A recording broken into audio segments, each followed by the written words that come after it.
Witam Was, nazywam się Radosław Sikora, jestem doktorem nauk historycznych, autorem różnych książek o husarii, w tym ostatniej Husaria Duma Polskiego Oręża. Chciałbym Wam teraz opowiedzieć co nieco o tej formacji. Pojawiła się u nas pod koniec wieku XV.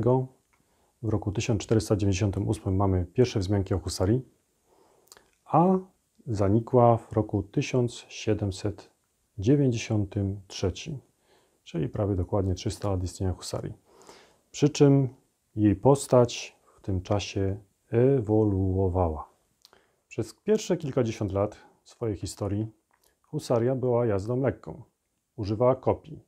Była jazdą kopiejniczą. Przez całą swoją historię była jazdą kopiejniczą, to się nie zmieniało. Ale uzbrojenie ochronne się zmieniało.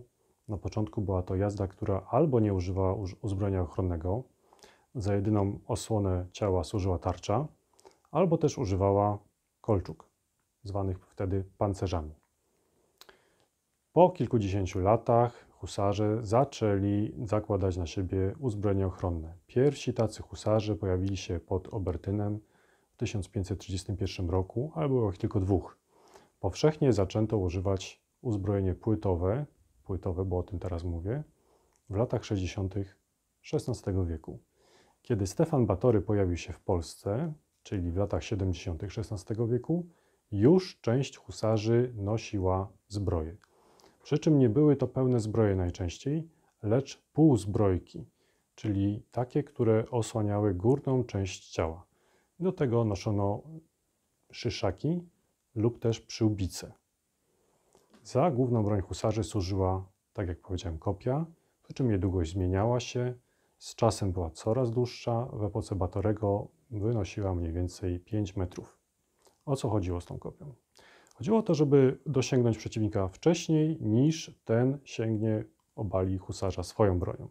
Więc kopia powinna być dłuższa od broni przeciwnika. Drugą bronią husarza, po którą sięgał, gdy złamał kopię, bo kopia była bronią jednorazowego użytku, był koncerz lub pałasz. Wtedy mógł przeprowadzić drugą szarżę z koncerzem lub z pałaszem. Na nadgarstku wisiała husarzowi szabla. Była ona bronią, którą najczęściej używano w jakichś ciasnych miejscach. Czyli kiedy robił się tłok, sięgano po szablę i wtedy, jak to się mówiło, golono szablą. Niekiedy używano broni palnej, ale to były bardzo specyficzne sytuacje. Broń palna była generalnie bardzo nieskuteczna, natomiast powodowała dużo huku i dymu, dzięki temu odstraszała nieostrzelonego przeciwnika, na przykład Tatarów, zwłaszcza ich konie, które nie miały z bronią palną prawie w ogóle do czynienia, bardzo bały się huków i dlatego Tatarzy byli mało odporni na broń palną. Mamy epokę Batorego. Wraz z epoką Batorego w latach 70. XVI wieku zaczyna się ciąg najbardziej spektakularnych sukcesów husarii. Trwało to mniej więcej 50 lat. W tym czasie husaria pokonywała przeciwnika naprawdę bardzo przeważającego liczebnie. Od 6 razy do nawet i kilkunastu razy liczniejszego rozbijała swoimi długimi kopiami, a broniła się nawet przed znacznie liczniejszym przeciwnikiem. Ale obrona, wiadomo, to jest coś innego niż atak. Tutaj dysproporcja sił w obronie zawsze sprzyja obrońcom. Ciąg spektakularnych sukcesów husarii można liczyć od bitwy pod Lubieszowem w 1577 roku, kiedy to husaria, przeważnie husaria, bo tam nie była tylko husaria, ale przede wszystkim husaria, rozbiła niemieckich landsknechtów, takich żołnierzy z muszkietami i z pikami. Właśnie tu jest bardzo ciekawa sytuacja, że na zachodzie w tym czasie uważano, że kawaleria przed pikami ustąpi, że koń nie najedzie na pikę, że pika ochroni piechura przed kawalerzystą. Jak pokazała bitwa pod Lubieszowem i kolejne bitwy, o których za chwilę powiem, w Polsce się to nie sprawdzało. Dzięki czemu? Dzięki długim kopiom husarzy. Dlaczego kopie husarii były takie długie? Z dwóch powodów. Po pierwsze, była specjalna technologia produkcji tych kopii. Kopie były drążone w środku, na pewnym odcinku, od uchwytu aż po prawie grot. Dzięki temu kopia była tak zwana dęta, była lżejsza, a środek ciężkości przesuwał się w stronę uchwytu. To była jedna sztuczka, która pozwalała husarzom używać bardzo długiej broni drzewcowej. Druga sztuczka to było trzymanie kopii w toku.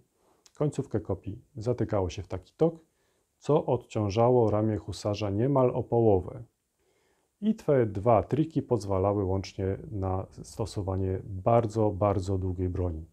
Ta broń, najdłuższe kopie husarii przekraczały 6 metrów, 6,20 i były dłuższe niż jakakolwiek broń drzewcowa w tej epoce. Dlatego husarze mogli nacierać na pikinierów. Nie tylko dlatego, że mieli takie kopie, ale jeszcze dzięki swoim koniom, które były w stanie nacierać na takich pikinierów. Z bitwy pod Kirchholmem, z bitwy pod Kłuszynem mamy relację, że husaria nacierała rumakami na przeciwnika i łamała piersiami końskimi piki.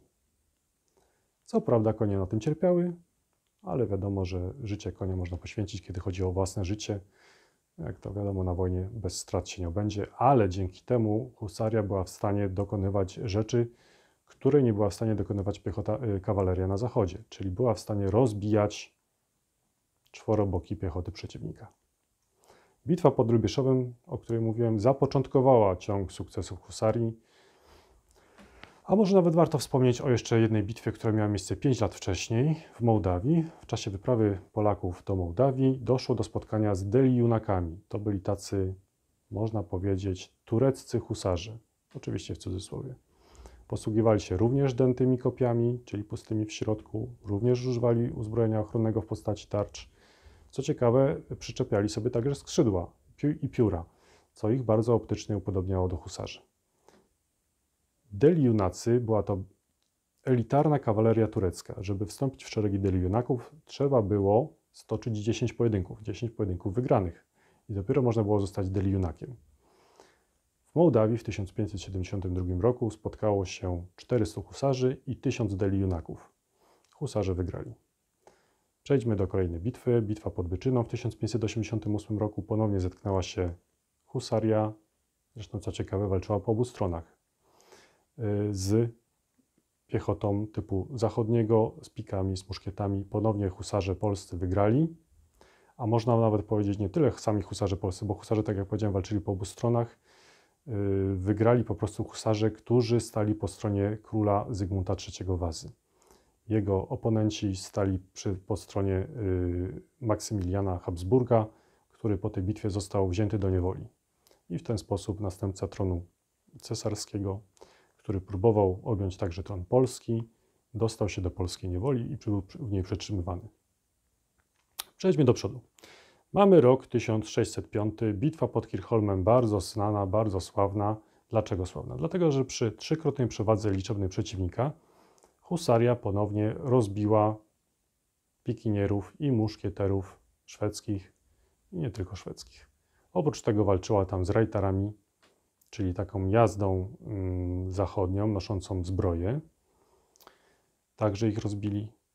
Także był to pogrom po stronie litewskiej i polskiej, bo tam walczyło z jednej strony wojsko polsko-litewskie pod dowództwem Jana Karola Chodkiewicza, hetmana wielkiego litewskiego. Po stronie polsko-litewskiej zginęło do 100 ludzi. W jednym źródle znalazłem informację, że było ich dokładnie 79, ale sam hetman mówił około 100, więc trzymajmy się te liczby. Po drugiej stronie straty szły w tysiące. Podobno Ryżanie, czyli mieszkańcy pobliskiej Rygi, zebrali po tej bitwie prawie 9000 ciał i pochowali ciał szwedzkich żołnierzy i szwedzkiej, prawdopodobnie także służby obozowej, która tam się w niewielkiej ilości pojawiła. Zebrali i pochowali. Także widać, że przy minimalnych stratach własnych potrafiła husaria rozbijać znacznie liczniejsze i wydawałoby się nie do pobicia siły. Wydawałoby się, bo na zachodzie zachodnia sztuka wojenna właśnie opierała się, tak jak powiedziałem, na tych muszkieterach i pikinierach. 5 lat później, czyli w 1610 roku, pod Kłuszynem husaria ponownie zetknęła się z pikinierami, muszkieterami i rajtarami. Ponownie wygrała, ponownie przy bardzo dużej dysproporcji sił. Tym razem sił polskich pod dowództwem hetmana polnego koronnego Stanisława Żółkiewskiego siły polskie liczono na około 2700 żołnierzy. To była liczba rzeczywista żołnierzy polskich. Etatowo było ich tam ponad 4000, ale wiadomo, liczy się to, co jest faktycznie do boju, a nie to, co tam jest na papierze zapisane. To po polskiej stronie. Po drugiej stronie były wojska prawie że z całej Europy. To był podwójny komponent wojsk. Jedne wojska stanowiły wojska moskiewskie. To się w ogóle działo około 150 km od Moskwy. Bitwa pod Kuszynem później nas na tą Moskwę zawiodła. 150 km od Moskwy zetknęły się ze sobą dwie armie. Armia Wielkiego Księstwa Moskiewskiego liczyła tam mniej więcej 15 000 żołnierzy, ale wspomagała ją armia jeszcze zachodnioeuropejska, szwedzka, w której to armii służyli Francuzi, Anglicy, Niderlandczycy, Niemcy, Szwedzi, Finowie, jacyś Hiszpanie tam się podobno nawet trafili. Także taka zbieranina międzynarodowa, reprezentująca właśnie ten zachodni styl walki, czyli znowuż pikinierzy, znowuż muszkieterzy.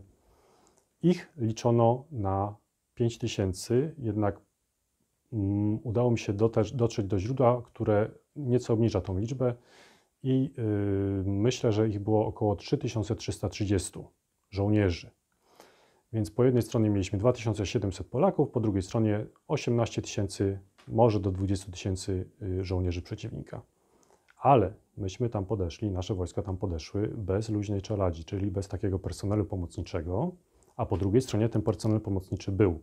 Jeżeli doliczymy do tego ludzi, którzy wspomagali armię przeciwnika, czyli tak zwanych hołopów i chłopów, hołopi i chłopi, to są różne kategorie, którzy byli uzbrojeni, którzy w czasie bitwy także się przydali, bo stawiali koblice, takie przeszkody antykawaleryjskie, więc ta dysproporcja sił jeszcze wzrasta, bo tych ludzi było mniej więcej też dodatkowo kilkanaście do 20 000. Czyli 2700 żołnierzy polskich rozbiło armię co najmniej 38-tysięczną. Gigantyczna dysproporcja sił. Co ciekawsze, w tej bitwie nie tylko, że pikinierzy i muszkieterzy walczyli to długo i to bardzo wytrwale, ale walczyli za umocnieniami. No właściwie ta długotrwała obrona wynikała właśnie z tego, że walczyli za umocnieniami. Najpierw w oparciu o płot. Ten płot husarze przebijali piersiami swoich rumaków, przebijali i wpadali na pikinierów i muszkieterów. Kiedy już udało się spędzić, dzięki pomocy hajduków, czyli piechoty polskiej, którzy w odpowiednim momencie przybyli na pole bitwy i wsparli husarzy, kiedy już udało się przepędzić tych muszkieterów i pikinierów spod tego płota, oni się zamknęli w swoim obozie. I tam ten obóz był otoczony koblicami. To jest taka bardzo szczególna przeszkoda antykawaleryjska, bardzo trudna do pokonania. Mimo tego udało się rocie Andrzeja Firleja, rocie husarskiej z kopiami, przeskoczyć prawdopodobnie. W każdym razie jakoś te koblice sforsować i uderzyli na piechurów niemieckich, piechurów zachodnich, którzy stali za tymi koblicami i pokonali ich. Było to wydarzenie bezprecedensowe w dziejach kawalerii, żeby kawaleria mimo przeszkód tego typu, mimo stania za nimi pikinierów i muszkieterów, rozbiła tychże piechurów. Inna sprawa, że ci kawalerzyści Andrzeja Firleja, ci husarze, musieli się wycofać, bo ich było za mało i kiedy wdali się do tego obozu przeciwnika, zostali wyparci. Ale to nie był koniec bitwy. Później wsparli ich kolejni kawalerzyści, kolejna husaria. Ostatecznie cudzoziemcy się tam poddali, a gdy się poddali, to i Moskwicini uznali, że nie ma dalej co sensu walczyć. Również wtedy zaczęli uciekać. No i wtedy łącznie doszło do grabieży obozu moskiewskiego. I tak zakończyła się bitwa. Po bitwie pod Kuszynem Żółkiewski ze swoją armią zwycięską pomaszerował pod Moskwę. Tam bojarzy obalili dotychczas panującego władcę, dla nich cara, dla nas wielkiego księcia, Wasyla Szujskiego, przekazali go w ręce Żółkiewskiego i Żółkiewski wkroczył wówczas do Moskwy. 2 lata byliśmy tam w Moskwie, no w międzyczasie ją trochę spaliliśmy ją, wyrżnęliśmy część mieszkańców, ale to jest opowieść na inną. To jest inna opowieść na inną okazję. W każdym razie skończyło się tak, że obrano polskiego królewicza, syna polskiego króla Władysława, obrano nowym władcą Wielkiego Księstwa Moskiewskiego. Dla Moskali był on carem, dla nas wielkim księciem. Polacy w Moskwie to nie jest koniec sukcesów husarii. Wojnę z Moskwą wygraliśmy, odzyskaliśmy wtedy Smoleńsk, odzyskaliśmy olbrzymie terytorium, mniej więcej 1/4 dzisiejszej Polski. Wróciło wtedy w granice Rzeczypospolitej. Lecz już 2 lata po zakończeniu tej wojny, czyli w roku 1621, na Rzeczpospolitą zwaliła się gigantyczna armia turecka, Imperium Osmańskiego. Wiódł ją sam sułtan Osman II. Chciał podbić Rzeczpospolitą, chciał dotrzeć aż nad Bałtyk, ale spotkał na granicy armię właśnie Rzeczpospolitej. Była to armia polska, armia litewska oraz kozacy poddani króla polskiego Zygmunta III Wazy. Dysproporcja sił nie była tam gigantyczna, lecz mniej więcej wynosiła 200 000 do 100 000, jeżeli liczyć ludzi, przy czym w żołnierzach to będzie troszeczkę inna dysproporcja, ponieważ żołnierzom zawsze towarzyszyli właśnie uzbrojeni pachołkowie. Sama bitwa trwała przez ponad miesiąc. Jednak najciekawszym jej epizodem z udziałem husarii jest ten, do którego doszło 7 września 1621 roku, kiedy to około 600 husarzy rozbiło 10 000 szturmujących do obozu polskiego przeciwników. Kiedy Osman II to zobaczył, rozpłakał się. Rozpłakał się na ten widok, bo nie spodziewał się, że jego wojsko może ponieść tak sromotną porażkę. Inna sprawa, że on był młody, więc można mu to jakoś tam potraktować go bardziej pobłażliwie. Po tej bitwie zwycięskiej dla wojsk Rzeczypospolitej Osman II wrócił z resztką swojej armii, bo tam poniósł bardzo ciężkie straty. Wrócił do siebie, został obalony właśnie przez niezadowolonych żołnierzy, którzy liczyli na coś więcej. Zresztą on był też z nich niezadowolony. On był też z nich niezadowolony, żołnierze nie byli niezadowoleni z niego. Wiadomo, przegrana kampania. Skończyło się tak, że Osman stracił głowę. Natomiast dla nas to oczywiście nie był koniec wojen, mimo że udało się tam zawrzeć korzystny dla nas pokój. Napadli na nas Szwedzi. W 1629 roku pod Trzcianą spotkała się armia szwedzka dowodzona przez Gustawa Adolfa, który jest powszechnie uznawany za jednego z najwybitniejszych dowódców w historii ludzkości. Spotkała się z armią polską i austriacką, bo wspomagali nas wówczas Austriacy. Pod tą Trzcianą doszło do bitwy przy mniej więcej dwukrotnej przewadze liczebnej przeciwnika. Tam husaria kolejny raz okryła się chwałą, rozbijając wojska szwedzkie, a sam Gustav Adolf miał wtedy rzec: nigdy nie byłem w bardziej gorącej kąpieli. Wojny te kończą okres najbardziej spektakularnych sukcesów husarii. Dlaczego kończą? Dlatego, że Szwedzi, nauczeni poprzednimi doświadczeniami, chociażby tym Kirchholmem, o którym powiedziałem, przestali w latach 20. XVII wieku wychodzić w otwarte pole. O bitwie pod Trzcianą dopiero powiedziałem, ale ta bitwa miała miejsce tylko dlatego, że złapano Szwedów w otwartym polu. Oni od 1600 już mniej więcej 18 roku przestali wystawiać się na ciosy husarii w otwartym polu. Zawsze starali się walczyć za umocnień, tak, żeby husaria nie mogła ich dosięgnąć swoimi kopiami, żeby nie mogła zaszarżować, bo kawaleria jest tylko kawalerią. Nie jest w stanie pokonać wałów, nie jest w stanie przeskoczyć nazbyt szerokiego rowu. I tak się skończył ciąg tych najbardziej spektakularnych sukcesów husarii. To jeszcze nie znaczy, że skończyła się historia husarii. Mamy później jeszcze wiele bitew, wiele kampanii, nie tylko ze Szwedami, ale także z wojskami moskiewskimi, tureckimi. O Wiedniu to chyba nie muszę mówić, to chyba najsławniejsza bitwa z udziałem dawnego Wojska Polskiego, z udziałem również husarii. Ale po bitwie pod Wiedniem był jeszcze Chodów. W roku 1694 spotkało się około 400 husarzy i pancernych. Pancerni to taka lżejsza od husarii jazda, niedaleko wsi Chodów z 40 000 Tatarów. Spotkali się, Polacy wycofali się do tego Chodowa i zaczęli walczyć w obronie w oparciu o bardzo prowizoryczne umocnienia, czyli jakieś tam wyrwane drzwi z chałup, jakieś płoty, jakieś kobylce, które tam miejscowe chłopstwo miało w pogotowiu, trzymało. Skutecznie walczono przez mniej więcej 5-6 godzin, po czym Tatarzy, nie mogąc przełamać polskiej obrony, wycofali się.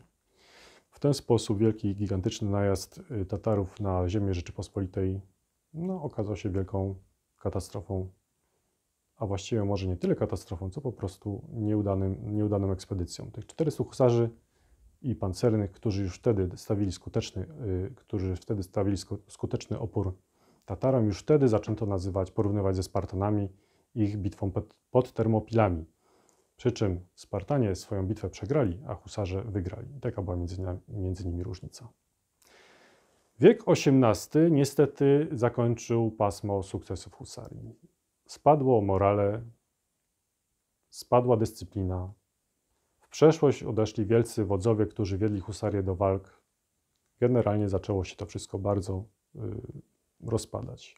Nie od strony technicznej, bo jeżeli chodzi o wyposażenie techniczne, husarze wciąż byli jazdą naprawdę, która mogła konkurować z każdą inną kawalerią, a także mogła szarżować swobodnie na piechotę. Zwłaszcza, że ta piechota odrzuciła wtedy w XVIII wieku piki i przezbroiła się w muszkiety z bagnetami, broń znacznie krótszą. Nie w tym był problem. Problem był właśnie w tym, co husarze mieli w głowach. Problem był właśnie w tym, że przestali ćwiczyć. Czyli mieliśmy już wojsko tylko na pokaz, pięknie się prezentujące w czasie różnych parad, wjazdów, w czasie różnych koronacji, cudownych obrazów. Husaria prezentowała się wyśmienicie. Natomiast to, co jest najważniejsze dla żołnierza, czyli jego wyszkolenie, jego dyscyplina i morale, jakość dowodzenia, to niestety bardzo się obniżyło i skończyły się de facto wtedy sukcesy husarii. Mamy jakieś tam pojedyncze jeszcze epizody, kiedy ta husaria się pokazała z lepszej strony, no ale to już było zupełnie co innego niż wiek XVII czy wiek XVI. Ponieważ nastąpił kryzys husarii, zaczęto myśleć o jej przereformowaniu, o jej reformie. I tak w latach 70. XVIII wieku zreformowano husarzy. Odebrano im uzbrojenie ochronne, zostawiając kopie, czyli przez cały swój okres husarze byli kopijnikami, to ich wyróżniało. Zostawiano im kopie, ale już bez zbroi. Była to więc, można powiedzieć, powrót do korzeni. Wtedy, kiedy husarze na samym początku XVI wieku nie używali zbroi, tak i pod koniec wieku XVIII także tych zbroi nie używali. Niestety żywot kawalerii tej nie był już zbyt długi, kilkanaście lat jeszcze egzystencji, po czym husaria wraz z upadkiem państwa polskiego praktycznie przestała istnieć. Ale pod koniec XVIII wieku, kiedy husaria już zeszła z areny dziejów, mieliśmy inną kawalerię, która przejęła po niej pałeczkę i kontynuowała chlubne karty polskiego oręża. Wysłuchaliście dziejów husarii. Dziękuję za uwagę, a zainteresowanych zapraszam do części drugiej, gdzie pokażemy, jak husarz wyglądał tak na polu bitwy, jak i poza nim.